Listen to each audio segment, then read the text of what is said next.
भारत की संस्कृति और विरासत बहुत समृद्ध रही है, जिसको समाप्त करने के लिए विदेशी आक्रमणकारियों ने कई बार आक्रमण किए।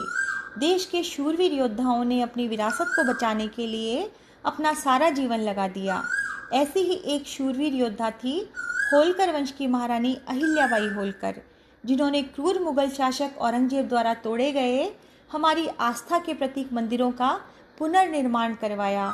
सरस्वती, दुर्गा और लक्ष्मी का स्वरूप अगर एक ही महिला में हो तो ऐसी महान महिला थी अहिल्याबाई होलकर। वे एक धर्मपरायण महिला होने के साथ साथ कुशल शासक और वीर योद्धा भी थी। अहिल्याबाई होलकर का जन्म 31 मई 1725 को एक साधारण किसान परिवार में मनकोजी शिंदे के यहाँ हुआ।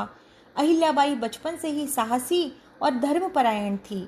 एक बार जब मराठों की सेना गांव के बाहर मैदान में आई तो देखने के लिए बालक बालिकाओं की भीड़ लग गई।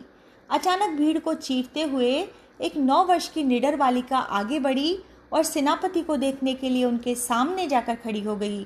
साधारण सा रंग रूप, वस्त्र भी ग्रामीण थे, पर उसके मुखमंडल पर एक अलौकिक आभा चमक रही थी।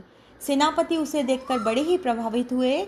उस बालिका ने उनके हर प्रश्न का जवाब बड़ी निडरता से दिया। यह देखकर राजा मल्हार राव होलकर उस बालिका के व्यक्तित्व से बड़े ही प्रभावित हुए और उन्होंने अहिल्याबाई को अपनी बहू बनाने का निश्चय कर लिया। और इस तरह से एक साधारण बालिका इंदौर राजघराने की बहू बनी। महाराज मल्हार राव के पुत्र खांडेराव से इनका विवाह हुआ और इन्होंने एक पुत्र मालेराव और एक पुत्री मुक्ताबाई को जन्म दिया। विवाह के कुछ वर्षों के पश्चात ही इनके पति खांडेराव एक युद्ध में शहीद हो गए। महाराज मल्हार राव होलकर ने इन्हें सती होने से रोक दिया।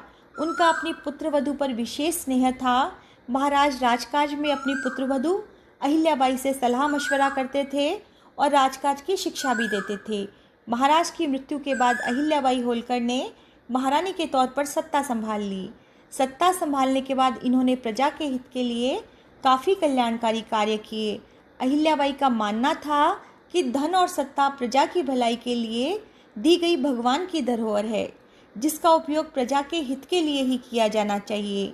भगवान शिव के प्रति इनका इतना समर्पण भाव था कि शाही आदेश देते हुए पत्र में अपना नाम नहीं लिखती थी, केवल श्री शंकर लिख देती थी।